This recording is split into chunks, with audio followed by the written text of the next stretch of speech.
কেমন আছে সবাই? আজকে তোমাদের ৮ম শ্রেণীর গণিত বইয়ের একদম প্রথম অধ্যায় থেকে ভিডিও দেওয়া শুরু করতেছি।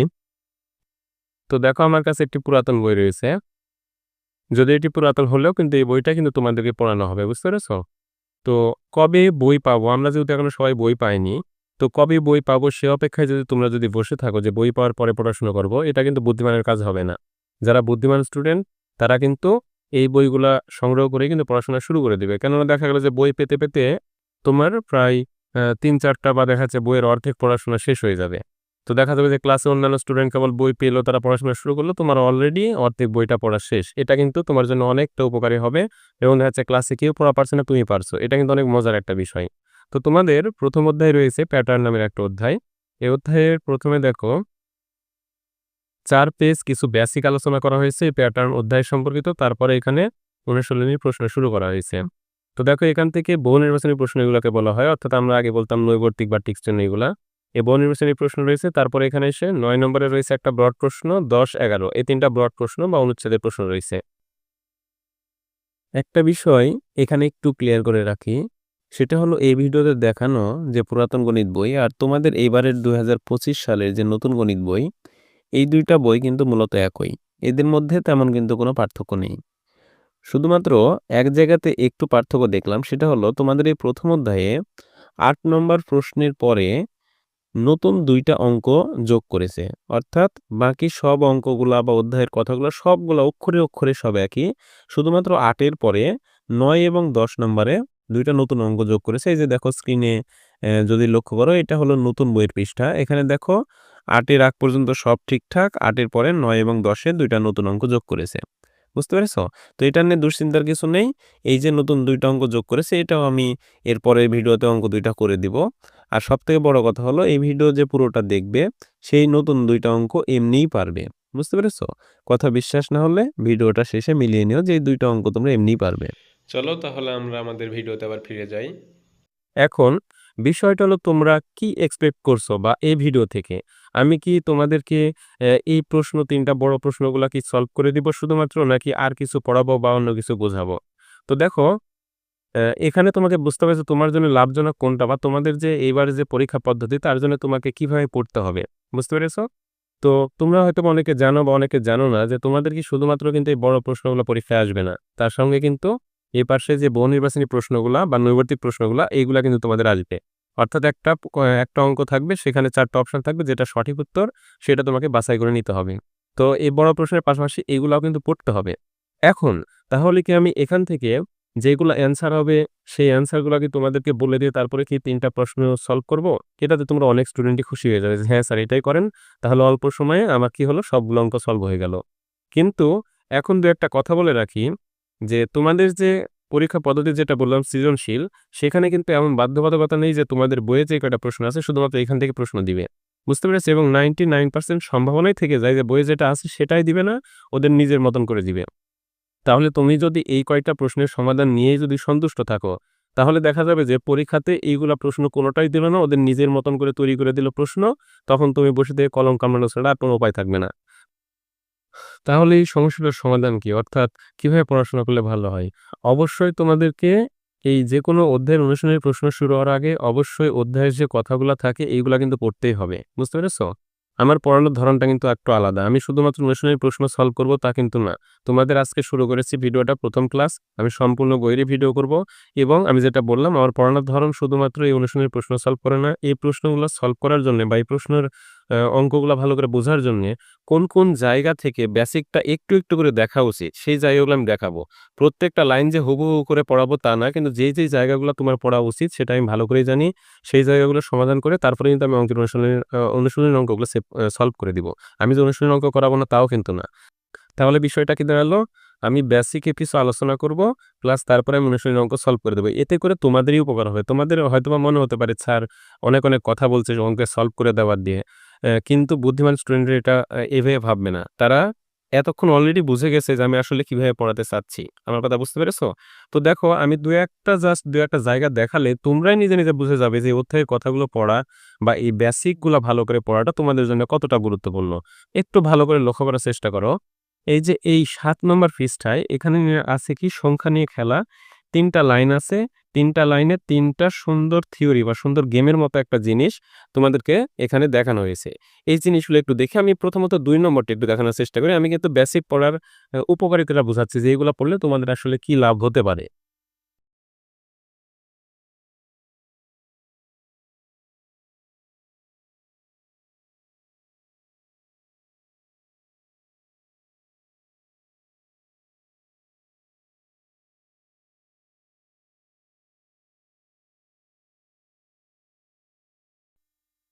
দেখো, এখানে ২ নম্বর লাইনে বলেছে যে ২ অঙ্কের যেকোনো সংখ্যার অঙ্ক ২টির স্থান পরিবর্তন করো। বড় সংখ্যাটি থেকে ছোট সংখ্যাটি বিয়োগ করে বিয়োগফলকে ৯ দ্বারা ভাগ দাও, ভাগশেষ শূন্য হবে। এটা গণিতের একটা থিওরি বা একটা ম্যাজিকের মতো, যেগুলাকে গণিতের ম্যাজিক বলা হয়। জিনিসটা কি বলেছে আমি তোমাদেরকে এখন একটু বুঝিয়ে বলি। বলেছে ২ অঙ্কের যেকোনো সংখ্যার অঙ্ক ২টির স্থান পরিবর্তন করো। অর্থাৎ আমাদের কি করতে হবে? ২ অঙ্কের একটা সংখ্যা নিতে হবে। তো ধরে নাও ২ অঙ্কের সংখ্যাটা আমি নিলাম ৫২। ৫২ এখানে ২ টা অঙ্ক আছে। এই ৫ আর ২ গুলাকে কিন্তু আলাদা করে অঙ্ক বলা হয় আর একসঙ্গে এটা সংখ্যা হলো। যাই হোক ৫২ নিলাম। তো বলেছে প্রথমে ২ অঙ্কের সংখ্যাটা নিলাম। এবার ২ টি স্থান পরিবর্তন করো। অর্থাৎ এর হইছে পরে এককের স্থানে একে দশকের স্থানে আনতে হবে আর এটাকে এখানে নিয়ে যাবো। অর্থাৎ এখানে লিখতে হবে ২৫। এটাকে যদি স্থান পরিবর্তন করি তাহলে হবে ২৫। ২ টা আগে আসলো ৫ টা পরে গেল। তারপরে বলেছে কি বড় সংখ্যাটি থেকে ছোট সংখ্যাটি বিয়োগ করো। এই ২ টার সংখ্যার মধ্যে বড় কোনটা? ৫২। তাহলে ৫২ থেকে ২৫ কে বিয়োগ করতে বলেছে। করি তাহলে। ৫২ বিয়োগ ২৫ কত হচ্ছে দেখো তো? ৫ আছে কয়ে ১২, ৭ এ ১২ হয় থাকে ১, ৩ আছে কয়ে ৫, ২ এ ৫, ২৭ হলো। এইবার বলেছে যদি এইভাবে স্থান পরিবর্তন করার পরে বড় থেকে ছোটটা যদি বাদ দাও তাহলে এই যে বিয়োগফল পেলাম, এই বিয়োগফলকে ৯ দ্বারা ভাগ করলে সবসময় ভাগশেষ শূন্য হবে। সবসময় অর্থাৎ এই ২৭ কে যদি এবার ৩ দিয়ে ৯ দিয়ে ভাগ দিই তাহলে দেখো ৩ নং ২৭ এখানে কোনো ভাগশেষ থাকবে না। এটাই বলেছে। এটা শুধু এই ৫২ র ক্ষেত্রে না, তোমরা যেকোনো সংখ্যা নিয়ে দেখতে পারো। আমার কথা কি বুঝতে পেরেছো? যেকোনো সংখ্যা নিবে, নিয়ে স্থান পরিবর্তন করে বড়টা থেকে ছোটটা বিয়োগ দিবে, দিয়ে যেটা হবে এটাকে ৯ দ্বারা ভাগ করলে সবসময় ভাগশেষ শূন্য হবে। এখন ভাবতে পারো স্যার এটা আর এমন কি? এটা আমাদের কিভাবে হেল্প করবে বা পরীক্ষাতে এটার উপর থেকে কি করে প্রশ্ন আসতে পারে? তো দেখো, তোমাদের অনুশীলনীতে যে অঙ্ক আছে এখন একটা অঙ্ক দেখাই। এই ২ নম্বর অঙ্কটা একটু দেখার চেষ্টা করো। ২ নম্বরে এখানে বলেছে নিচের কোন ফলাফলটি ৯ দ্বারা বিভাজ্য সংখ্যা? বুঝতে পেরেছো? ফলাফলটি বলতে এই ২ টা যোগ করতে হবে, এগুলা সব যোগ করে যেটা যেটা হয়, অর্থাৎ ৫২ আর ২৫ যোগ করলে কত হবে? ৫২, ৫ এ ৫৭, ৬৭, ৭৭, ৭৭ হবে। এই যে যোগ করার পরে যে ৭৭ হলে ৭৭ ৯ দ্বারা বিভাজ্য কিনা এটা বলেছে। তো তোমরা উত্তর স্যার এটার এমন কি ব্যাপার? এটা যোগ করব, যোগ করে ৯ দিয়ে জাস্ট ভাগ করে দেখব। যেটা ভাগ যাবে সেটা অ্যান্সার হবে। বুঝতে পেরেছো? এটা হলো নরমাল স্টুডেন্টের কাজ বা যারা শুধুমাত্র সলভ পছন্দ করে তাদের কাজ। কিন্তু দেখো আমি যে বেসিকটা এখনই দেখালাম যে ৯ দ্বারা বিভাজ্যতার নিয়ম, ভালো করে লক্ষ্য করো এখানে একটা সংখ্যা আছে ৭৫। বুঝতে পেরেছো? তাহলে আমরা যে এখানে যে জিনিসটা শিখলাম এই ২ নম্বরে, এই সূত্রটা যে জানবে বা এটা যারা পড়বে তারা এটা সেকেন্ডের মাথায় উত্তর করবে। কিছু ভাবারই প্রয়োজন হবে না। কেন? কারণ দেখো এই ৭৫ কে স্থান পরিবর্তন করেছে হয়েছে ৫৭। অর্থাৎ মূলত সংখ্যাটা কত? ৭৫। তাহলে দেখি এই আগের অঙ্কের মতনই ভাবি ৫২ র মতন। এখানে লিখলাম ৭৫, ৭৫ কে স্থান পরিবর্তন করলে হবে ৫৭। তাহলে ৭৫ থেকে যদি আমি ৫৭ বিয়োগ করি, ৫৭ বিয়োগ করি তাহলে দেখো ৭ আছে কয় ১৫, ৮ এর ১৫ হয় থেকে ১, ৬ আছে কয় ৭, ১ এ ৭। অর্থাৎ হলো রেজাল্ট কত? ১৮। যেমনি এখানে ছিল ২৭। এই ১৮ কে ৯ দ্বারা তো বিভাজ্য হবেই। দেখো 9 দ্বারা যদি বিভাজ্য কত তাহলে এখানে ১৮, ২ ভাগশেষ থাকবে না।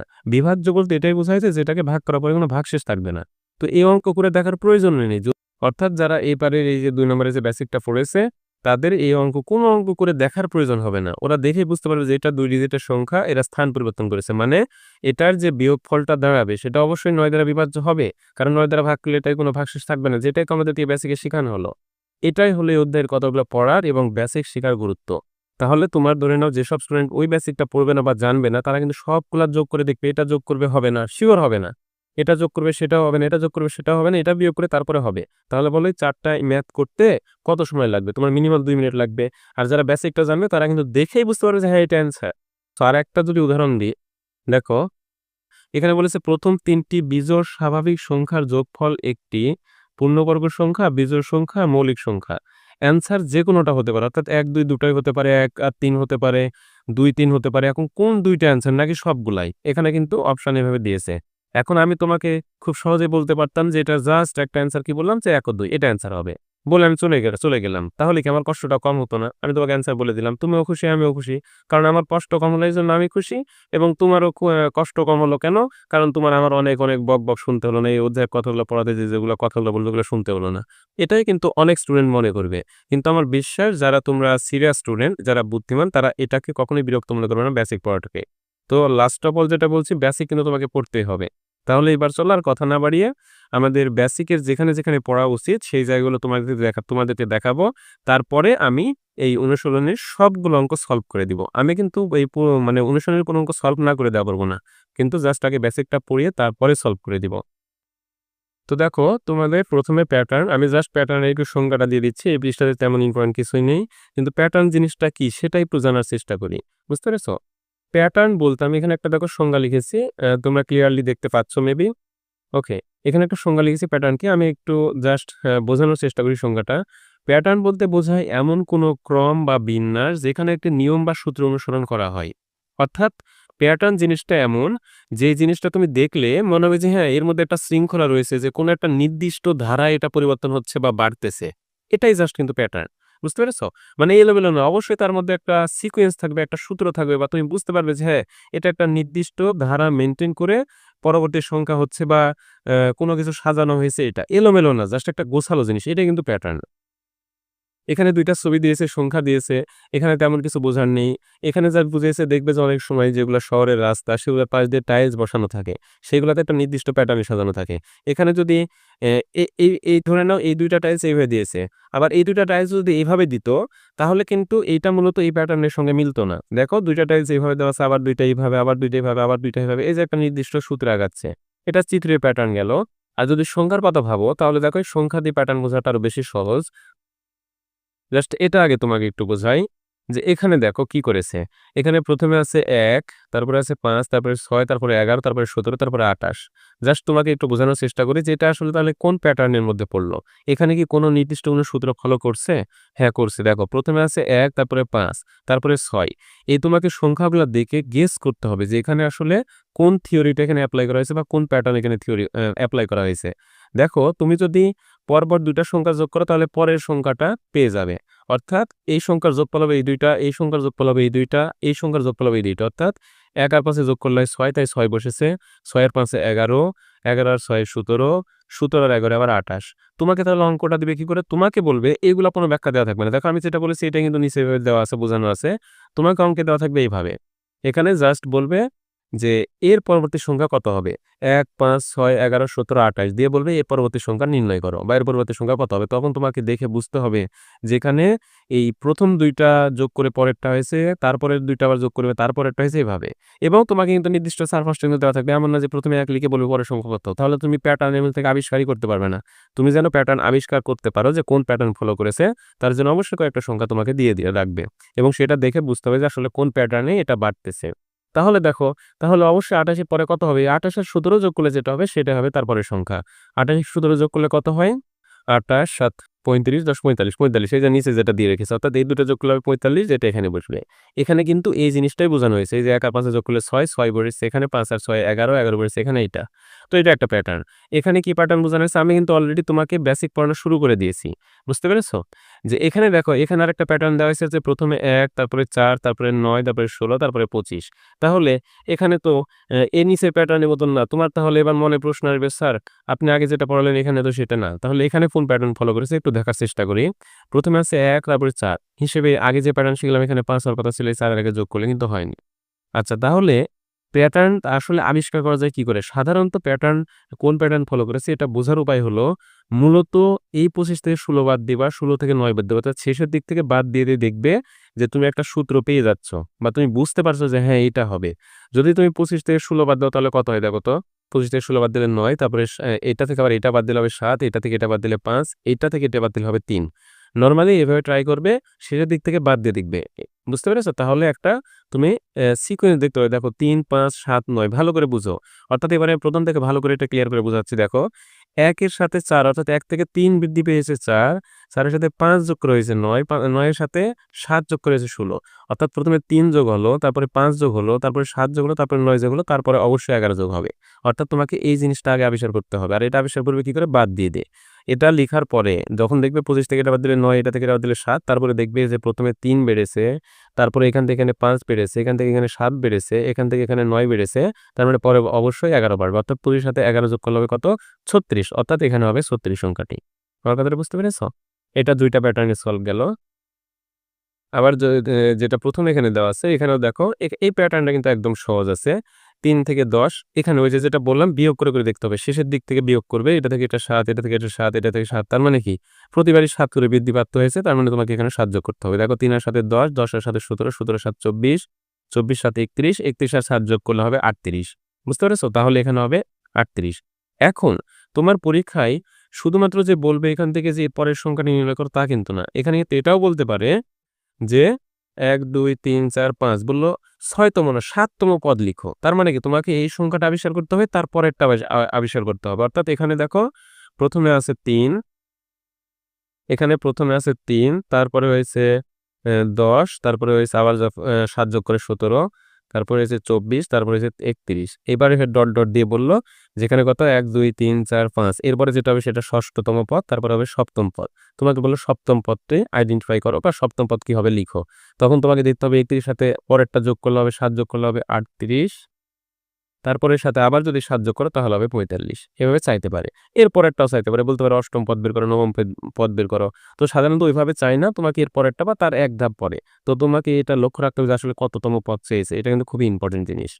আচ্ছা, তাহলে আমরা কি করলাম? 3টা প্যাটার্ন দেখলাম। তোমাদেরকে এর বাহিরেও কিন্তু প্যাটার্ন আসতে পারে, কিন্তু নরমালি এই প্যাটার্ন থেকে দিবে। তার মানে এই না যে এখানে যে সংখ্যা আছে সেটাই কিন্তু দিবে। এখানে 1, 4 দিয়ে শুরু না করে এখানে বলল প্রথমে ধরে নাও 10 বা 12 বলল। 12 এর সাথে 3 যোগ করে 15, তারপরে 5 যোগ করলো, 15 এর সাথে 5 যোগ করে 20। এটা কিন্তু করতে পারে। সংখ্যা কিন্তু চেঞ্জ করতে পারে। তখন কিন্তু ভয় পাওয়ার কিছু নেই। বা দেখে গেল এসে মনে মনে ভাববে অলোক স্যার তো এটা বলল না, পরীক্ষাতে দিয়ে দিল। সংখ্যা কিন্তু চেঞ্জ করে দিতে পারে। তোমাকে বুঝতে হবে যে বেসিকটা কি, প্যাটার্নটা ধরতে হবে। এই জন্য বেসিক পড়ার কিন্তু এটা লাভ। সংখ্যা অবশ্যই চেঞ্জ করে দিবে, হুবহু জিনিসটা কিন্তু পরীক্ষাতে দিবে না। তো আমরা এমনভাবে পড়বো, বেসিকটা এত ক্লিয়ার করে পড়বো যে পরীক্ষাতে যেখান থেকে পৃথিবীর যে প্রান্ত থেকে এসে দিক তুমি যেন পারো। এভাবে কিন্তু পড়াশোনাটা করতে হবে। আমার কথা বুঝতে পেরেছ? এরপরে দেখো এখানে একটা প্যাটার্ন আছে। এটা কি? প্রথমে 0, তারপরে 1, তারপরে আবার 1, তারপরে 2। এখানে মূলত এই যে এই প্যাটার্নের মতো একটা প্যাটার্ন ফলো করেছে। অর্থাৎ 0 আর 1 যোগ করলে 1 আর 0 যোগ করলে 1 হয়, 1 আর 1 যোগ করলে 2। অর্থাৎ পরবর্তী সংখ্যা কিভাবে পাবো? আগের 2টা সংখ্যা যোগ করতে হবে। 2 আর 1 3, 3 আর 2 5, 5 আর 3 8, 8 আর 5 13, এভাবে জাস্ট। বুঝতে পেরেছো? এটা খুবই ইজি জিনিস। তাহলে আমরা এই 2 পৃষ্ঠায় যে 3টা প্যাটার্ন দেওয়া আছে, আমরা 3টা প্যাটার্নই দেখলাম এবং সলভ করলাম। এবার চলো তোমাদেরকে একটা মজার জিনিস দেখাই। ওকে, আমার কাছে একটা বই রয়েছে, এটা জব সলিউশন। এটা মূলত তোমরা অনেকেই জেনে থাকবে বা অনেকে তোমরা তোমাদের বড় ভাই বা কোনো আত্মীয়র টেবিলে এই বইটা দেখে থাকবে। এটা জব সলিউশন বলতে বাংলাদেশের যত রকমের চাকরির পরীক্ষা বড় বড় বা অ্যাডমিশন বলো, ইউনিভার্সিটি অ্যাডমিশন বা ভবিষ্যতের চাকরি সবকিছু এই বইয়ে থাকে প্রশ্নগুলা। তো দেখো 44তম বিসিএস এর একটা প্রশ্ন দেখায়। বিসিএস মানে হলো যেটা কিন্তু বাংলাদেশের সর্বোচ্চ চাকরি পরীক্ষা ধরা যায়, যেটা সর্বোচ্চ প্রেস্টিজিয়াস জব, বিসিএস ক্যাডার যেটা বলে। এরকম একটা চাকরির পরীক্ষায় দেখো একটা প্রশ্ন দেখায় 183 নম্বর, লক্ষ্য করো। এখানে বলেছে এই সিরিজটির পরের সংখ্যাটি কত? প্রথমে দেওয়া আছে 3, তারপরে 5, 8, 13, 21। লক্ষ্য করো তো আমরা এখানে যে জিনিসটা শিখলাম এখানে এই প্যাটার্নটাতে, যে প্রথমে 2টা যোগ করে পরের সংখ্যাটা নির্ণয় হবে। অর্থাৎ 5 আর 1 যোগ করলে 6, 6 আর 5 11, 11 আর 6 17, এইভাবে। এবার লক্ষ্য করো, দেখো তো এখানে তোমরা কিছু মিল খুঁজে পাচ্ছ কিনা। দেখো 3 আর 5 যোগ করলে 8, 8 আর 5 যোগ করলে পরেরটা 13, 13 আর 8 যোগ করলে তারপরেরটা পাবো 21, 21 আর 13 যোগ করলে তারপরেরটা পাবো 34, এবং এই যে দেখো অ্যান্সার 34 হবে। আমার কথাটা বুঝতে পেরেছো? আমি জাস্ট তোমাদেরকে এইটুকু প্রমাণ করতে চাইলাম যে যেসব স্টুডেন্ট এই বেসিকগুলা ভালো করে পড়বে, প্রতিটা অধ্যায়ে প্রথমে যে কথাগুলো বেসিকগুলো ভালো করে পড়বে, তাদের ভবিষ্যৎ জীবন অনেক সহজ হয়ে যাবে। অর্থাৎ তোমরা যখন অ্যাডমিশন দিতে যাবে বা কোনো জবের পরীক্ষায় অংশগ্রহণ করতে যাবে, মাথায় রেখো তোমাদের 6 থেকে 10 যে গণিত বইটা পড়ানো হবে, এখান থেকেই বাংলাদেশের যত পরীক্ষা আছে সব জায়গাতে প্রশ্ন আসে। যাই হোক, আমরা আবারও পড়া আগানোর চেষ্টা করি। আচ্ছা, তাহলে এবার আমি যে এখানে একটা লিখে রেখেছি একটা প্যাটার্ন, এটা কি তোমরা সলভ করতে পারবে না? দেখো তো এটাও কিন্তু ওই প্যাটার্নের মতনই জাস্ট। এখানে যদিও দেখো সংখ্যাটা চেঞ্জ করেছে, তোমাদের কিন্তু পরীক্ষাতে এই সংখ্যায় দিবে হুবহু যেটা বইয়ে আছে এটাই কিন্তু দিবে, তার কিন্তু কোনো কথা নেই। কিন্তু তোমরা যদি জিনিসটা ভালো করে বুঝো তাহলে যেই সংখ্যাটি তোমরা পারবে। যেমন এখানে আমি সংখ্যা চেঞ্জ করেছি কিন্তু জিনিসটা একই। ২ এর আগে যোগ করে ৩, ৩ আর ২ ৫, ৫ আর ৩ ৮, ৮ আর ৫ ১৩। তো এখানে তোমার এই ২ থেকে শুরু নাও করতে পারে, জাস্ট ৩ থেকে শুরু করতে পারে যে এই ধরুন এই কয়টা দেওয়া থাকলো ৫ আর ৩ ৮, ৮ আর ৫ ১৩, ১৩ আর ৮ ধরুন এখানে আর ২ টা দেওয়া থাকলো। অথবা ১ম এখানে ৪ টাই থাকলো না, তারপরে ৪ টা দেওয়া থাকলো। কিন্তু ওটা দেখেও বোঝা যাবে যে হ্যাঁ, এইভাবে এটা বৃদ্ধিপ্রাপ্ত হচ্ছে। বুঝতে পেরেছো? তাহলে ১৩ আর ৮ পরে এখানে কত হবে? এখানে হবে ২১। ওকে। এরপরে যে জিনিসটা আছে বলেছে স্বাভাবিক ক্রমিক সংখ্যার যোগফল নির্ণয়। এটা কিন্তু দ্য মোস্ট ইম্পোর্টেন্ট থিং। আমার কথা বুঝতে পেরেছো? এই যে জিনিসটা এখানে শিখেছে এটা অনেক গুরুত্বপূর্ণ। এটা কিন্তু তোমাদের 9-10 এ যেও থাকবে কিন্তু এই একই জিনিস থাকবে। এখন ভালো করে শিখে নিলে কিন্তু 9 এ যেয়ে কোনো আর ঝামেলা হবে না। আচ্ছা এখানে কি বলেছে তাহলে এবার একটু বোঝাই। বলেছে স্বাভাবিক ক্রমিক সংখ্যার যোগফল নির্ণয়। স্বাভাবিক ক্রমিক সংখ্যাটা কি? এটা আগে জানতে হবে। বুঝতে পেরেছো? স্বাভাবিক ক্রমিক সংখ্যা বলে ছি অ্যা স্বা স্বাভাবিক ক্রমিক সংখ্যা বলতে আসলে সিরিয়ালি সংখ্যাটাকে বোঝাবে। অর্থাৎ দেখো ১, ২, ৩, ৪ অথবা এখানে বলতে পারে যে ১, ৩, ৫ কিন্তু একটা পরপর। হয় প্রতিটা না হলে একটা পরপর অথবা ২ টা পরপর দিলে ২ টা পরপরই থাকবে। এমন না যে ১ এর পরে ৩ দিল তারপরে ৭ দিল। ১ এর পরে ৩ দিলে অর্থাৎ ১ থেকে ২ বৃদ্ধিপ্রাপ্ত হলে ৩ থেকে আবার ৫ দিবে, ৭ দিবে। আচ্ছা ১ম এ তুমি ভেবে নাও যে অত কিছু ভাগ স্বাভাবিক ক্রমিক সংখ্যা বলতে জাস্ট ১, ২, ৩, ৪, ৫, ৬ অর্থাৎ সিরিয়ালের সংখ্যা। তো এখানে যোগফল নির্ণয় অর্থাৎ তোমাকে যদি বলা হয় জাস্ট তোমাকে আমি বললাম যে তুমি ১ থেকে ৫০ পর্যন্ত সিরিয়ালের সবগুলা সংখ্যা যোগ করলে যোগফল কত হবে? বা এখানে ছোট একটা উদাহরণ দিই যে এই যে দেখো ১, ২, ৩, ৪, ১ থেকে ১০ পর্যন্ত সবগুলোর মধ্যে যোগ। অর্থাৎ ১ থেকে ১০ পর্যন্ত যতগুলা সংখ্যা আছে সবগুলা যোগ করলে যোগফল কত হবে? তো তোমাকে কিন্তু গুণা শুরু করতে হবে এইভাবে অথবা আঙ্গুলে বলতে পারো যে ১ ১ম এ তারপরে ২ তাহলে ২ এর আগে ৩ তারপরে আছে ৩, ৩ আর ৩ এ ৬ যেটা এখানে করেছে। ধরে নাও ১ আর ২ এ ৩, ৩ আর ৩ এ ৬ তারপরেরটা ৪ তাহলে এখানে ৬ হয়ে আছে ৬ আর ৪ এ ১০ আর ৫ এ ১৫, ১৫ আর ৬ ২১, ২১ এর সাথে ২৮, ২৮ এর সাথে ৩৬, ৩৬ আর ৯ যোগ করলে হবে ৪৫, ৪৫ আর ১০ এ যোগ করলে হবে ৫৫ অর্থাৎ ১ থেকে ১০ পর্যন্ত এই যে মনে করি ১ থেকে ১০ পর্যন্ত ক্রমিক স্বাভাবিক সংখ্যার যোগফল মানে এটা ধরে নেও প্রশ্ন যে ১ থেকে ১০ পর্যন্ত ক্রমিক স্বাভাবিক সংখ্যার যোগফল কত? তাহলে এটার যোগফল কিন্তু হবে ৫৫ এই যে ৫৫ বুঝতে পেরেছো? তাহলে এটা ১০ পর্যন্ত তাতেই দেখো আমাদের যোগ করতে এত সময় লাগলো। তোমাকে যদি এখন আমি বলি বা পরীক্ষাতে যদি আসে যে ১ থেকে ১০০ পর্যন্ত এই ক্রমিক স্বাভাবিক সংখ্যার যোগফল কত হবে? তাহলে তুমি যদি এভাবে যোগ করা শুরু করো আঙ্গুলে তাহলে তোমার সকাল থেকে সন্ধ্যা লেগে যাবে। সবাই পরীক্ষা দিয়ে চলে যাবে, তুমি যোগ করতেই আছো। বুঝতে পেরেছো? তো দেখো এত কঠিন একটা জিনিস কত সহজে সলভ করা যায়। এগুলো তো ছোট সংখ্যা তাও যোগ করতে পারছো। যখন ১ থেকে ১০০ বলবে যখন দেখবে যে সাপোজ ৪৫ আর ৪৬ কত হবে তারপর ওটার সঙ্গে আবার ৪৭ যোগ হবে। আবার দেখা যাচ্ছে এক পর্যায়ে যে বলবে ৭৫ আর ৭৬ যোগ হবে। এগুলো কিন্তু অনেক বড়, বড় অঙ্ক হয়ে যাবে। যেটা সম্ভব না। ১ থেকে ১০০ পর্যন্ত যদি এভাবে যোগ করতে চাও আমি সিউর তোমরা কেউই ১৫ মিনিটের নিচে কিন্তু করতে পারবে না। ১৫ মিনিটও সম্ভব না ক্যালকুলেটর ছাড়া। তো যাই হোক, দেখো এত কঠিন একটা জিনিস কিভাবে খুব সহজে যোগ করা যায় সেটা কিন্তু এখানে এই বইয়ে শেখানো হয়েছে। তো এই সবকিছুতে যেই জিনিসটা শিখিয়েছে এতখানি কথা ইউজ করে তোমরা এটা অবশ্যই বাসায় একটু পড়বে। এই যে দেখো এই সবগুলাতেও একই জিনিস শিখানো হয়েছে।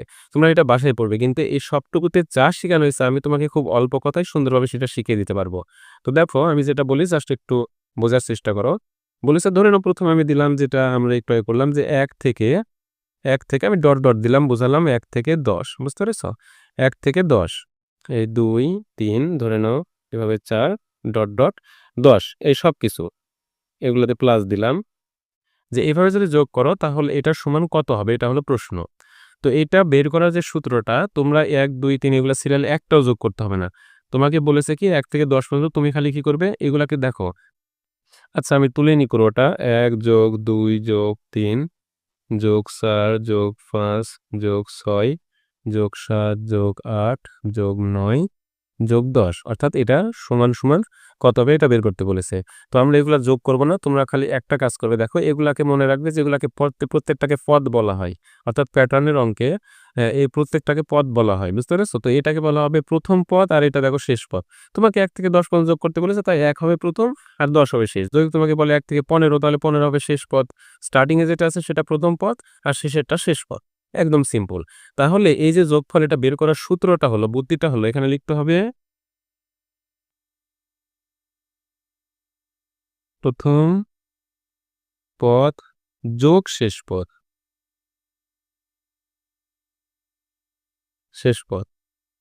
এটার সঙ্গে আবার গুণ দিবে পদ সংখ্যা অর্থাৎ পদ সংখ্যা। ওকে। ১ম পদ যোগ শেষ পদ গুণ আবার পদ সংখ্যা। তো পদ সংখ্যাটা কি? পদ সংখ্যা মানে কয়টা পদ রয়েছে এখানে, বুঝতে পেরেছো? এখানে রয়েছে 10টা পদ, অর্থাৎ 1 থেকে যেহেতু সিরিয়ালে সবগুলো সংখ্যা আছে 1টা 2টা 3টা 4টা 5টা, অর্থাৎ এখানে হবে কয়টা? 10টা পদ হবে। তাহলে পদ সংখ্যা মানে কি?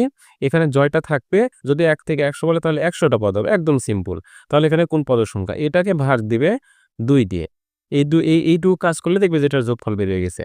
আচ্ছা, এখানে প্রথম পদ আছে তাহলে কত? 1, আমি লিখি সূত্র অনুযায়ী। প্রথম পদ আছে 1, তার সঙ্গে যোগ দিলাম শেষ পদ আছে 10, ভালো কথা, ব্র্যাকেট দিয়ে গুণ চিহ্ন দিলাম, যেহেতু 10টা পদ রয়েছে তাই গুণ চিহ্ন দিলাম 10 পদ সংখ্যার জন্যে, আর নিচে আছে 2। তাহলে এইটুকু ক্যালকুলেশন জাস্ট আমাকে করতে হবে, যেহেতু ব্র্যাকেটের মধ্যে আছে ব্র্যাকেটের কাজটাকে তো আগে করতে হয়, তারপরে আমরা গুণ দিব, তারপরে শেষে যে কি করব? ভাগ দিব। তাহলে 1 আর 10 যোগ করলে হবে 11, তার সঙ্গে এখানে আছে 10 আর নিচে আছে 2। তো 11 আর 10 যদি গুণ করো তাহলে হবে 110। 110কে 2 দিয়ে ভাগ দিলে হয়ে যাবে 55 বা 55, বুঝতে পেরেছো? যেটা আমাদের কিন্তু বইয়েও কিন্তু রেজাল্ট হয়েছে 55। তাহলে কিন্তু আমরা সহজেই কিন্তু এই জিনিসটা বের করতে পারবো। তো এটা দেখে অনেকে মনে করতে পারে, স্যার আপনি সূত্রের চাইতে আমার যোগ করাটাই ভালো ছিল। হ্যাঁ, তোমার এটা মনে হবে যখন 1 থেকে 10 পর্যন্ত বলবে, কিন্তু তুমি এই 10 এর সাথে আরো তুমি ভাবো যে 100 পর্যন্ত যখন দেওয়া হবে তখন এই সূত্রটা তোমার কাছে অনেক সহজ মনে হবে। আর এটা 2-1 বার করে অভ্যস্ত হলে আরো সহজে পারবে। এত কিছু কিচ্ছু করা লাগবে না। তোমার তো দরকার অ্যান্সারটা। তুমি কি করবে? তুমি জানো সূত্রটা যে প্রথম পদ যোগ শেষ পদ গুণ পদ সংখ্যা। তাই 1 থেকে যদি 100 বলে, আমি ধরে নিলাম যে 1 থেকে 100 পর্যন্ত তোমাকে যোগ করতে বলেছে। এই পুরোটা যোগ করতে বলেছে। তাহলে এটা কত হবে? তাহলে তুমি জাস্ট সূত্রটা জানো, সূত্র তোমার লিখার প্রয়োজন নেই। তোমার জাস্ট অ্যান্সারটা দেওয়া প্রয়োজন। মানে টিক চিহ্নতে টিক দিতে হবে। তাহলে কি? প্রথম পদ তুমি জানো 1, শেষ পদ তুমি জানো 100। তাহলে এই যে এটার মতন করে সূত্র লিখতে হবে না। তাহলে প্রথম পদ যোগ শেষ পদ গুণ পদ সংখ্যা, যেহেতু 1 থেকে 100 তাহলে 100টা ভাগ 2, বুঝতে পেরেছো? এখানে তুমি আরো সহজে হিসাব করতে পারো। 2 দিয়ে প্রথমে 100 কেটে এখানে 50 লিখতে পারো। যার যেভাবে সুবিধা হয়। তো যাই হোক, 100 আর 1 এ যোগ করলে হবে 101 গুণিত 100 আর ভাগ 2। 101 গুণিত 100 করলে কত হবে? এর রেজাল্ট হবে 10,100 আর 2। তাহলে এখানে হবে 5,050। 5,050 এটা হবে রেজাল্ট। সরি, 5,050 এটা হবে অ্যান্সার। বুঝতে পেরেছো? খুব সহজে কিন্তু করা যাবে। জাস্ট প্রথম পদ যোগ শেষ পদ গুণ পদ সংখ্যা ভাগ 2, এইটুকু ক্যালকুলেশন করলে কিন্তু অ্যান্সারটা পাওয়া যাবে। এটা কিন্তু অত্যন্ত সহজ একটা টেকনিক এই ধরনের যোগ কিন্তু বের করার। আর এটা কিন্তু তোমাদের ভবিষ্যতে অনেক কাজে লাগবে এবং পরীক্ষাতে আসার সম্ভাবনা অনেক বেশি। হ্যাঁ, যদি নৈর্ব্যক্তিক না এসে অঙ্কটা যদি একটা অনুচ্ছেদে আসে, বহুনির্বাচনীতে না এসে, তখন কিন্তু তোমাকে এই সূত্রটা লিখে দেখাতে হবে। তোমাকে একটা অঙ্কের ধরে নাও, এই যে এখানে যে অনুচ্ছেদগুলো আছে, এই একটা অনুচ্ছেদে কোনো একটা খ নম্বর বা গ নম্বরে বলল যে 1 থেকে 100তম ক্রমিক স্বাভাবিক সংখ্যার যোগফল কত? তখন তোমাকে লিখতে হবে এই সূত্রটা প্রথমে লিখতে হবে। যে এখানে লিখতে হবে যে আমরা জানি ক্রমিক স্বাভাবিক সংখ্যার যোগফলের সূত্র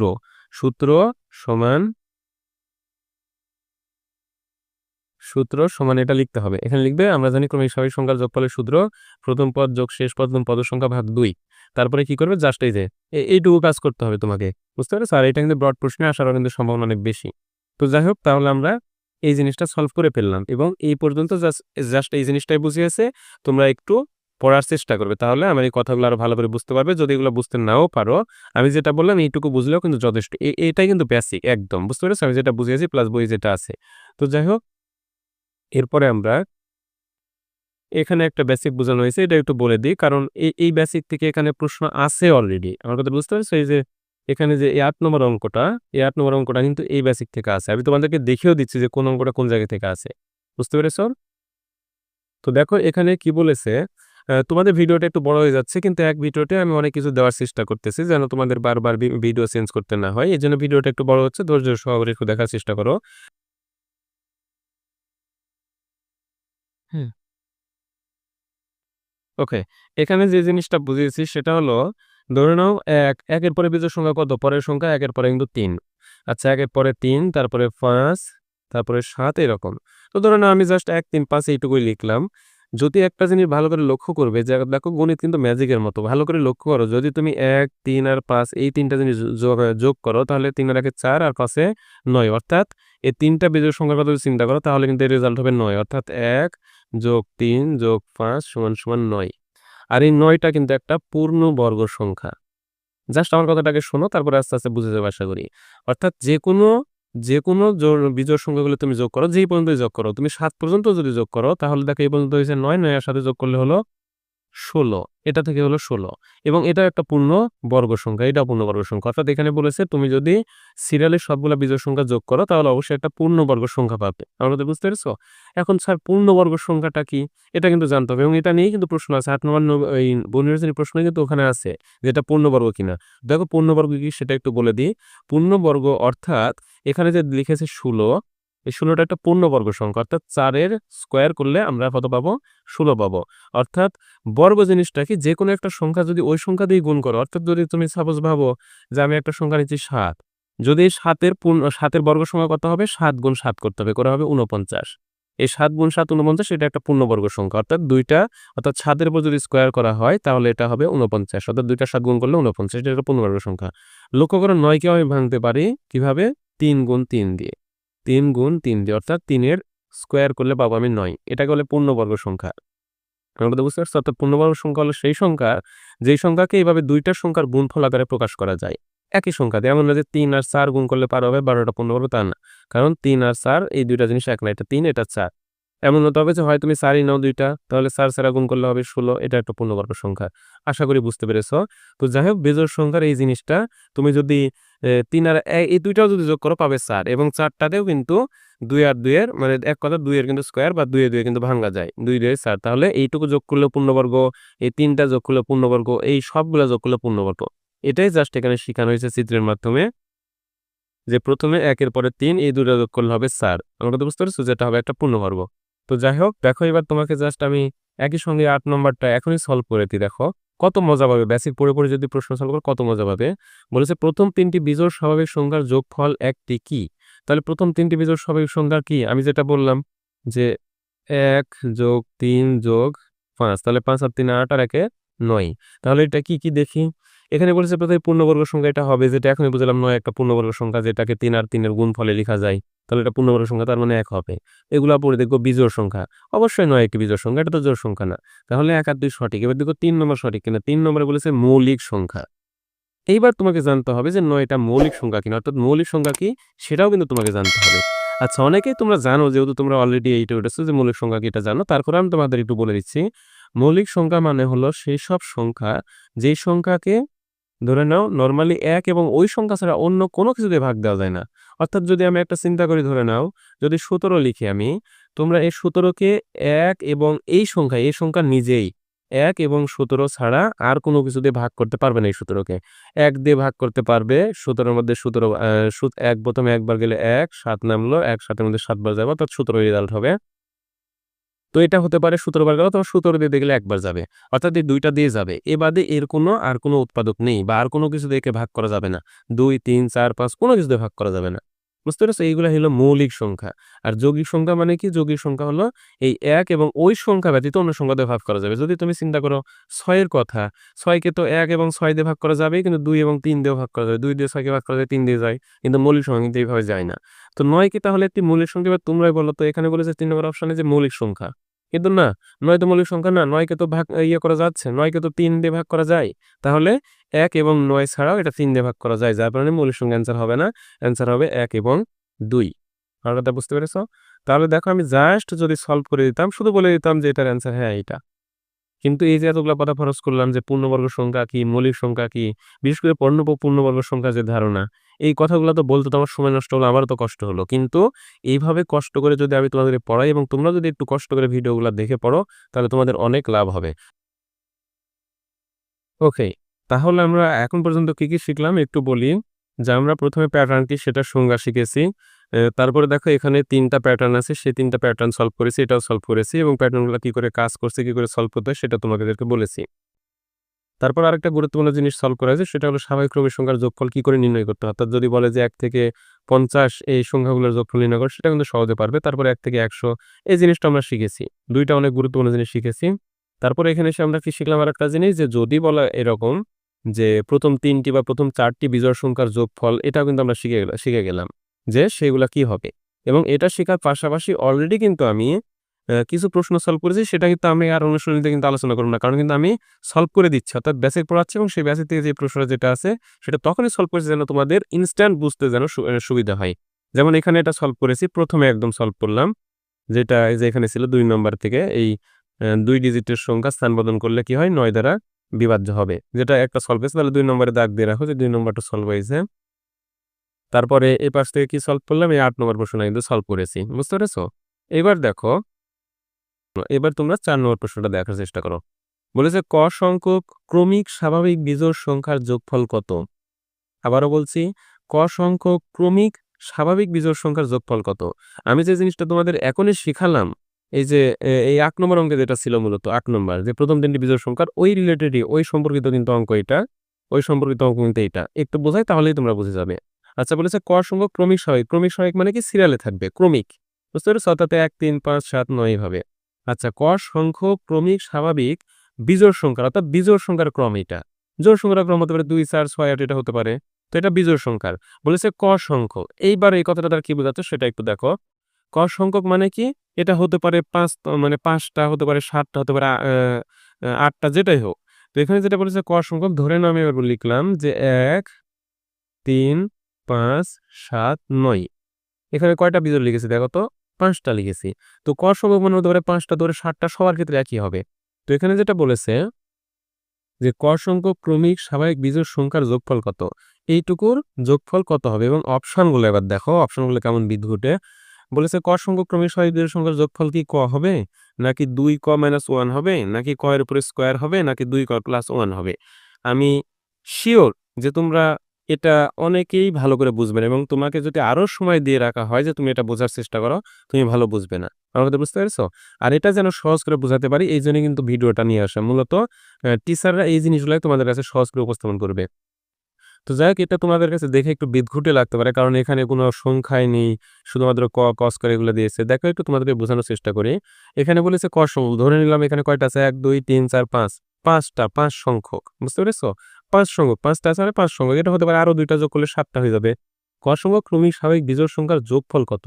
তো এটার যোগফল ভালো করে একটু লক্ষ্য করো। যদি আমি এটুকু যোগ করি 3 আর 1 4, 4 আর 5 যোগ করলে হবে 9, 9 আর 7 হবে 16, 16 আর 9 কত হবে বলো তো? 16 আর 9 হবে 16, 4 20 + 25 অর্থাৎ সমান 25 হবে। বুঝতে পেরেছো? এবার ভালো করে একটা জিনিস লক্ষ্য করো। আমি ধরেছিলাম 5 সংখ্যক মানে 5টি এবং রেজাল্ট হয়েছে 25 এবং এই 5 কে যদি তুমি বর্গ করো যেটা একটু আগে শিখেছি 5 কে বর্গ করা মানে কি 5 স্কয়ার মানে আসলে 5 গুণ 5। যদি তুমি এই 5 কে যদি বর্গ করো তাহলে দেখো সমান সমান আসে 25। দেখো কত সুন্দর একটা ম্যাজিকের মতো যে তুমি জয়টা বিজোড় সংখ্যা নিচ্ছ, ততগুলো বিজোড় সংখ্যা যদি যোগ করো তাহলে রেজাল্ট হবে জয়টা নিয়েছো তার বর্গ হবে। অর্থাৎ 5টা নিয়েছো 5টা বর্গ করলে যেটা হবে এটা সমান করলে সেটা হবে। এটাই এখানে বোঝানোর চেষ্টা করেছে। মানে 5টা নিয়েছি মানে 5 স্কয়ার হয়েছে। তো এখানে বলেছে ক সংখ্যক তাই রেজাল্ট হবে ক স্কয়ার। আমার কথা বুঝতে পেরেছো? এইবার আশা করি তোমরা অনেকে এটা কিন্তু ক্লিয়ার হয়ে যাবে। অনেকে বুঝতে পারবে আশা করি। তুমি ভাবতে পারো স্যার শুধু এই ক্ষেত্রে দেখালেন। আরো ২-১টা তোমাদেরকে দেখানোর চেষ্টা করে দেখো। যদি তুমি ছোটও মনে করো তুমি এবার 4 সংখ্যক ভাবলে 1, 3, 5, 7 4টা ভাবলে জাস্ট। তাহলে এখানে নিলাম কত? 4 সংখ্যক। ক সংখ্যকের জায়গায় দিলাম 4 সংখ্যক। তাহলে দেখো 3 আর 1 4, 5 আর 4, 5 আর 4 9, 9 আর 7 16 অর্থাৎ এইগুলা যদি তুমি মাঝখানে যোগ বসাও, যোগ করো তাহলে রেজাল্ট হবে 16। আমি যেহেতু নিয়েছি 4 সংখ্যক ভালো করে লক্ষ্য করো 4 কে যদি স্কয়ার করো বা 4 গুণ 4 যদি করো তাহলে সমান হবে 16 যেটা এর সঙ্গে মিলে যায়। অর্থাৎ এখানে হবে ক স্কয়ার। ক সংখ্যক বলেছে মানে এটা হতে পারে 5 সংখ্যক, 4 সংখ্যক, 7 সংখ্যক। যত সংখ্যক হবে তার উপর স্কয়ার অর্থাৎ এটা রেজাল্ট হবে ক স্কয়ার। তাহলে দেখো আমরা অলরেডি কিন্তু আরেকটা অঙ্ক কিন্তু সলভ করে ফেললাম। এখান থেকে 4 বুঝতে পেরেছো? ওকে। তোমাদের কাছে একটু এলোমেলো মনে হতে পারে স্যার একবার বেসিক পড়াচ্ছে আবার অঙ্ক পড়াচ্ছে। একটু ধৈর্য সহকারে দেখলে কিন্তু এলোমেলো মনে হবে না এবং তোমাদের এই পদ্ধতিতে পড়াটা কিন্তু সহজ মনে হবে। কারণ আমি যেই বেসিক পড়াচ্ছি সেই বেসিক রিলেটেড যে প্রশ্নটা আছে সেটা সলভ করছি। ওকে। তারপরে দেখো এখানে ১ নম্বরে বলেছে যে ৩ ক্রমের ম্যাজিক বর্গ গঠনে ম্যাজিক সংখ্যা হবে ১৫, কেন্দ্রে ছোট বর্গক্ষেত্রের সংখ্যাটি হবে ৫, ক্ষুদ্র ক্ষেত্রগুলোতে ১ থেকে ১৫ পর্যন্ত ক্রমিক স্বাভাবিক সংখ্যা বসানো থাকে। এবার কোনটা সঠিক? তো জিনিসটা কি সেটা আগে বলি। দেখো এটার বেসিক এটার যে জিনিসটা আলোচনা করা হয়েছে সেটা হলো এই পৃষ্ঠাতে। আমাদের এত কিছুর দরকার নেই। আমি যা বলছি সেটাই কিন্তু এখানে বলেছে। আমি এগুলা পড়তে গেলে অনেক সময় নষ্ট হবে। আমি যেটা বলছি সেটা বোঝো আর তোমরা বই পড়বে। বই পড়বে পাশাপাশি আমার ভিডিও দেখবে। তাহলে আশা করি পুরো বইয়ের কোথাও তোমাদের বুঝতে সমস্যা হবে না। এইটুকু আমার প্রতি মানে আমার নিজের প্রতি আত্মবিশ্বাস আছে। কারণ স্টুডেন্ট পড়াচ্ছি প্রায় মোটামুটি হয়ে গেল ১০-১১ বছর হয়ে গেল পড়াচ্ছি। তো আমি নিজের উপর যে অহংকার না এটা, জাস্ট আমার যেটা বিশ্বাস যে আমি একটু বেসিক পড়ানোর চেষ্টা করি। তো তোমরা যদি বইটা দেখো প্লাস আমার ভিডিওটা দেখো তাহলে আশা করি যে পুরো বইয়ের কোথাও সমস্যা থাকার কথা না। আর তারপর যদি সমস্যা থাকে সেটা কমেন্টে জানাবে। আমি সেটার উপর আবারও ভিডিও দিয়ে ভালো করে বোঝানোর চেষ্টা করব। তো দেখো যে এটা এখানে প্রশ্ন করলো 3 ক্রমের ম্যাজিক বর্গ সংখ্যা নিয়ে। তো এটাকে বলে 3 ক্রমের ম্যাজিক বর্গ। অর্থাৎ এখানে দেখো প্রত্যেক দিকে ৩ টা করে সংখ্যা আছে এবং তুমি যদি এগুলাকে যোগ করো তাহলে দেখো যোগফল কত হবে? ৭ আর ২ যোগ করলে ৯, ৯ আর ৬ ১৫। আবার যদি এদিকে যোগ করো ৬ আর ১ ৭ আর ৮ ১৫। অর্থাৎ তুমি এই ৩ টা ঘরের যেদিকে যেভাবে যোগ করো এটা অথবা যদি কোণাকার যোগ করো এইভাবে অথবা এইভাবে যেভাবে যোগ করো ১৫ হবে। এইজন্য এটাকে বলে ম্যাজিক বর্গ। বুঝতে পেরেছো? এটা কিন্তু একটা মজার খেলার মতো। তো যাই হোক যোগ করলে ১৫ হবে। তো এখানে প্রশ্ন করেছে যে ৩ ক্রমের ম্যাজিক বর্গ গঠনে ম্যাজিক সংখ্যা হবে ১৫। হ্যাঁ, ম্যাজিক সংখ্যা ১৫ যেহেতু ৪ দিয়ে যোগ করলে ১৫ হচ্ছে এটাকে বলে ম্যাজিক সংখ্যা ১৫। তারপরে খ নম্বর অপশনে বলেছে যে কেন্দ্রে, তাহলে এটা কিন্তু সঠিক হলো। তারপরে ২ নম্বরে বলেছে কেন্দ্রে ছোট বর্গক্ষেত্রের সংখ্যাটি হবে ৫। অর্থাৎ এই যে কেন্দ্রের যে সংখ্যাটি এটা হবে ৫ এবং সত্যিই তাই এখানে ৫ না দিয়ে তোমরা অন্য কোনোভাবে এটা কিন্তু ১৫ মিলাতে পারবে না। তোমরা চেষ্টা করে দেখতে পারো। তাহলে এই ২ নম্বর অপশনটাও কিন্তু সঠিক। তারপর বলছে ক্ষুদ্র বর্গক্ষেত্রগুলোতে ১ থেকে ১৫ পর্যন্ত ক্রমিক স্বাভাবিক সংখ্যা বসানো থাকে। না, এটা ভুল। এই যে ক্ষুদ্র বর্গক্ষেত্র মানে এটা একটা এগুলোতে কিন্তু ১ থেকে ১৫ পর্যন্ত নেই। তুমি লক্ষ্য করো ১ থেকে ৯ পর্যন্ত থাকবে। ঘরে তো ৯ টা। তাহলে ১ থেকে শুরু করলে ৯ পর্যন্ত কিন্তু এখানে থাকবে। তাহলে এটা ভুল। অর্থাৎ তোমাকে এখানে অপশন হবে ১ এবং ২। এই ২ টা হলো সঠিক। আমার কথা কি বুঝতে পেরেছো? ওকে। তারপরে দেখো আমরা ৩ নম্বর অঙ্কে যাই এখন। বলেছে ৯৯৯৯ কোন বীজগণিতীয় রাশির শততম পদ? একটু ভালো করে বোঝার চেষ্টা করো। এই অঙ্কগুলা কিন্তু অনেক ইম্পোর্টেন্ট এবং আ আমার বিশ্বাস তোমরা নিজে সলভ করতে গেলে অনেক সময় একটু প্রবলেমে পড়তে পারো। তো আমি যেভাবে বোঝাচ্ছি একটু বোঝার চেষ্টা করো। বলেছে এটা কোন বীজগণিত রাশির শততম পদ? ১০০তম পদ এটা হতে হবে। আচ্ছা তাহলে দেখি। এই যে দেখো ক দেওয়া আছে প্রত্যেকটাতে দেখো ক দেওয়া আছে। যখনই এভাবে তোমাকে আইডেন্টিফাই করতে বলবে তখন ক, খ, এক্স, ওয়াই কিছু একটা দেওয়া থাকবে আর আবার ওই ক এরই মান নির্ণয় করতে হবে। আচ্ছা তাহলে এবার দেখি। এখানে বুদ্ধিটা হলো যেহেতু বলেছে শততম মানে কি ১০০তম। অর্থাৎ ক এর জায়গায় ১০০ বসিয়ে আমাকে দেখতে হবে যে কোন অপশনের সাথে এটা মিলছে। কোন অপশনের সাথে ১০০ বসালে রেজাল্ট এটা আসছে। সেটাই হবে অ্যান্সার। ওকে।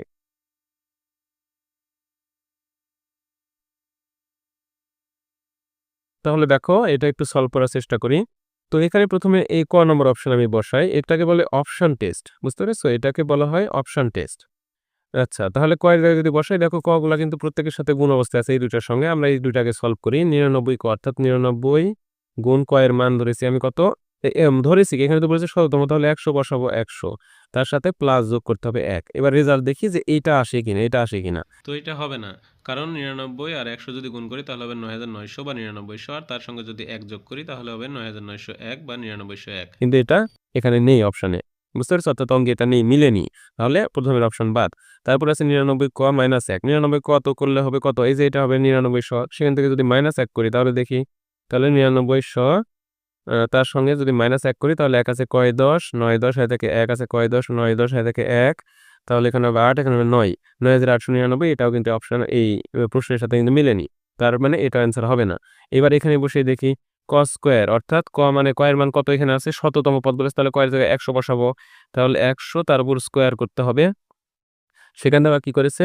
ক এর উপর স্কয়ার প্লাস 1 তাহলে ক এর উপর স্কয়ার যদি প্লাস ১ দিলাম তাহলে ক এর জায়গায় ১০০, ১০০ স্কয়ার করলে কত হবে? ১০,০০০ হবে। ১০,০০০ হবে তার সঙ্গে প্লাস 1 তাহলে এটা হবে ১০,০০১ যেটাও কিন্তু মিলেনি। এবার লাস্টের অপশনটা একটু টেস্ট করি। আবার কয়ের জায়গায় যদি ১০০ বসাই তাহলে রেজাল্ট কত হবে? এই ১০,০০০ হবে। তাহলে ১০,০০০ আর সেখান থেকে কত আছে? -১ আছে। তাহলে যদি -১ দিই এটা কত নম্বর? ঘ নম্বর অপশন। -১ দিলে দেখো ১০,০০০ থেকে যদি -১ করো তাহলে কিন্তু এটা রেজাল্ট হবে ৯,৯৯৯। তোমরা বিয়োগ করে কিন্তু দেখতে পারো।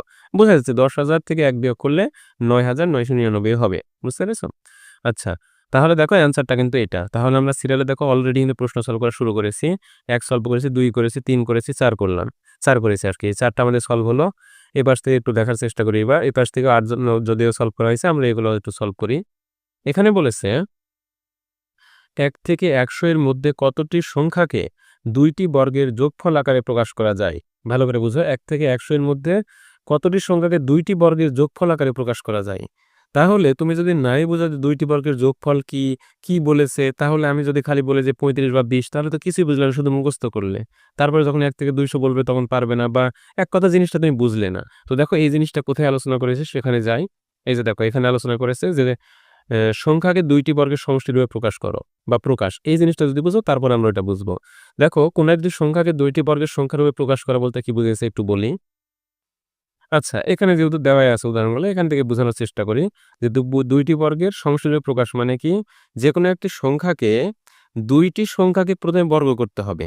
তারপরে ওই বর্গ করে যে রেজাল্ট পাবো সেটা যোগ করলেই সংখ্যাটা হতে হবে। অর্থাৎ যদি এখানে ৮ ধরো তুমি, তাহলে দেখো ৮ কে ২ এর স্কোয়ার আবার ২ এর স্কোয়ার এই দুটাকে যোগ করলে কত ৮ পাওয়া যাচ্ছে।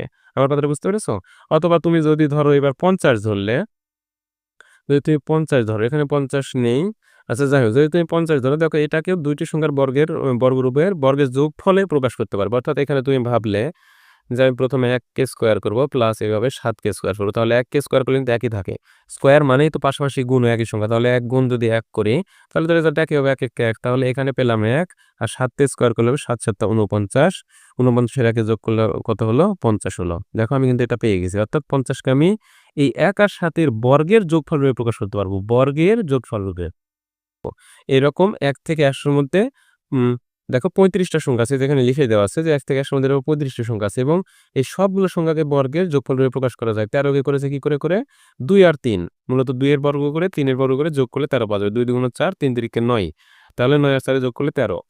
বুঝতে পেরেছো? তো এখানে একটা জিনিস সাবধান করে দিই, তোমরা কিন্তু আমি জানি অনেকেই ভুলটা করবে। দেখো যে এই ৩ কে স্কোয়ার করলে কত হয় বর্গ বলো তো? ৩ এর স্কোয়ার বা ৩ এর বর্গ কত হবে? এভাবে মাথার উপর ২ থাকলে জানবে যে এটাকে বর্গ করতে বলেছে। তো অনেকেই করবে কি, ইংরেজিতে যদি লিখি তাহলে ধরে নাও এইভাবে লিখতে হবে ৩ এর উপর স্কোয়ার। এটাকে করবে অনেকে ৬। কারণ কি ৩ গুণ ২ ৬। এই ভুলটা মেক্সিমাম স্টুডেন্ট করে থাকে। আমিও করেছি আমার জীবনে। সুতরাং তোমাদেরকে এটা আমি দোষ দিচ্ছি না। কিন্তু এটা চেক করার চেষ্টা করতে হবে যে ৩ এর উপর ২ দেখলেই আবেগে ৩ দুগুণ ৬ লেখা যাবে না। ৩ এর উপর এখানে যদি স্কোয়ার থাকবে, তোমাকে মাথায় ভাবতে হবে ৩ এর স্কোয়ার মানে ৩ গুণ ২ না, বরং ৩ গুণ ৩। যেই সংখ্যার উপর স্কোয়ার থাকবে সেটা পাশাপাশি গুণ। তাহলে ৩ গুণ ৩ যদি করো তাহলে হবে ৯। এটা মাথায় রেখো। এই ভুলটা কিন্তু মেক্সিমাম স্টুডেন্ট করে থাকে। আবার 6 এর উপর স্কোয়ার আছে, ৬ দুগুণ ১২ করে ফেলবেন না। ৬ গুণ ৬ সমান সমান ৩৬। এটা মাথায় রাখতে হবে। আচ্ছা, তাহলে এটা বুঝলাম যে আসলে ২ টি বর্গের সমষ্টিরূপে প্রকাশ কাকে বলে এবং ১ থেকে ১০০ মধ্যে ৩৫ টি এরকম আছে। বুঝতে পারছো? এটা কিন্তু অনেক ইম্পোর্টেন্ট। আমি আজকে বলে দিলাম, পরীক্ষাতে মিলিয়ে নিও যে এটা ধরে নাও প্রায় এসেই আছে 99% সম্ভাবনা। আমার শিক্ষকতা জীবনের যে অভিজ্ঞতা, বই পড়লে আসলে বোঝা যায় যে কোন জিনিসগুলা প্রশ্নে বা পরীক্ষাতে আসতে পারে। বুঝতে পেরেছো? তো এই লাইনটা কিন্তু খুবই ইম্পোর্টেন্ট। এই লাইনটা একটু তোমরা দাগিয়ে রেখো। এটা আসতে পারে যে ১ থেকে ১০০ মধ্যে ৩৫ টি সংখ্যাকে ২ টি বর্গের যোগফল রূপে প্রকাশ করা যায়। আচ্ছা, তাহলে আমরা মোটামুটি বেসিক পড়া শেষ করে দিয়েছি। তো দেখো আমরা ৫ নম্বর তাহলে বুঝে গেলাম যে এটার রেজাল্ট হয় ৩৫। তারপরে দেখো বলেছে এইবার পরের প্রশ্নে আসি। এখানে আরেকটা ম্যাজিক বর্গ দেওয়া আছে। বুঝতে পেরেছি? তো এখানে লক্ষ্য করে দেখো, ১ম এ বলছে ক চিহ্নিত স্থানে উপযুক্ত সংখ্যাটি কত? অর্থাৎ এখানে কত বসাতে হবে? যেহেতু এটা একটি ম্যাজিক বর্গ লিখে দিয়েছে, মানে কি সব দিকে এইভাবে যোগ করলে একই রেজাল্ট হতে হবে। তো এখানে কত হবে বোঝার জন্যে যারা বুদ্ধিমান তারা অবশ্যই মাথাতে চলে আসবে। তাহলে আমি এখানে একটু যোগ করে দেখি কত হচ্ছে। ১৪ আর ১৩ যোগ করলে ২৭ এবং ২৭ এর ১৮ যোগ করলে ৪৫ হয়। আবার আরেকটা একটু টেস্ট করে দেখি, ১৬ আর ১১ হবে ২৭, ২৭ এর ১৮ যোগ করলে কিন্তু ৪৫ হবে। বুঝতে পেরেছো? তার মানে ৪৫ হচ্ছে, অর্থাৎ তোমাকে এখানে বসাতে হলে তোমাকে দেখতে হবে হয় এইভাবে দেখতে হবে অথবা এইভাবে দেখতে হবে অথবা কোনা কস। তাহলে যেকোনো একভাবে দেখলেই হবে। ধরে নাও ১৭ আছে, এখানে ১৩ আছে। এই ২ টা যোগ করলে অলরেডি ১৭ আর ৩ ২০ আর ১০ ৩০, ৩০ হয়ে আছে। তাহলে এখানে ৪৫ হতে হবে। তার মানে এখানে ১৫ হবে। এখানে ১৫ দিলে এটাও ৪৫ হয়ে যাবে। বুঝতে পেরেছো কি? তাহলে অ্যান্সার হবে ১৫। আচ্ছা, তারপরে বলেছে ম্যাজিক বর্গটির ম্যাজিক সংখ্যা কত? আমি দুঃখিত, আমার কথাগুলো হয়তো একটু স্পিডি বলা পড়ছে, জোরে। একটু ধীরে মানে স্লোলি বললে বা গ্যাপ দিয়ে বললে তোমাদের বুঝতে সুবিধা হতে পারে। কিন্তু আসলে ভিডিওটা বড় হচ্ছে, তো এজন্য একটু টেনশন করতেছি। তো যাই হোক, অ্যা আমি নেক্সট ভিডিওটা এত বড় করার চেষ্টা করব না। ছোট করে করার চেষ্টা করব, যেখানে আরো আস্তে তোমাদেরকে বুঝিয়ে দিতে পারবো। অ্যা তো দেখো এখানে বলেছে ম্যাজিক বর্গটির ম্যাজিক সংখ্যা কত? ম্যাজিক বর্গটির ম্যাজিক সংখ্যা। ম্যাজিক সংখ্যা মানে কিন্তু এইটা না, মাঝখানেরটা না। এটা আবারও কিন্তু বলছি। ম্যাজিক সংখ্যা মানে যেটা এভাবে যোগ করে যেটা পেলাম। যেমনি ১৫, এটাতে ১৫ পেয়েছি কিন্তু মাঝখানে হয়েছে ৫। মাঝখানের এটার ম্যাজিক সংখ্যা কিন্তু ১ না। ম্যাজিক সংখ্যাটা হবে কিন্তু এখানে আসে পুরো ৪৫। অর্থাৎ যেটা আমরা এই যে এইভাবে যোগ করে পেলাম বা এখানে ১৫ বসালে যেটা পেলাম ম্যাজিক সংখ্যা, তাহলে এটা হলো ৪৫। তাহলে আমরা ৫, ৬, ৭ সলভ করলাম। ৮ তো আগেই সলভ করেছি। তো আমাদের বহু নির্বাচনী প্রশ্নগুলো শেষ করেছি এবং ওই রিলেটেড যেগুলো বেসিক সবগুলোই পড়েছি। এরপরে আছে ৯ নম্বর, ১০ নম্বর, ১১ নম্বর। এই ৩টি বড় প্রশ্ন। তো এর পরের ভিডিওতে আমি ৩ টা সলভ করে দিই নাকি? এই ভিডিওতে করা যেত কিন্তু ভিডিওটা অনেক বড় হয়ে যেত। যার কারণে আমি পরের ভিডিওতে সলভ করেছি, তবে অবশ্যই সলভ করে দিবে। এটা কিন্তু বিবেনার কিছু নেই যে স্যার বলল সব সলভ করে দিবে আর কিন্তু সবগুলা সলভ করল না। এরপরে আমি মানে আগামীকালই কিন্তু এই ৩ টা আবার আ ভিডিও মানে একটা ভিডিও করব এবং সেখানে সলভ করে দিব।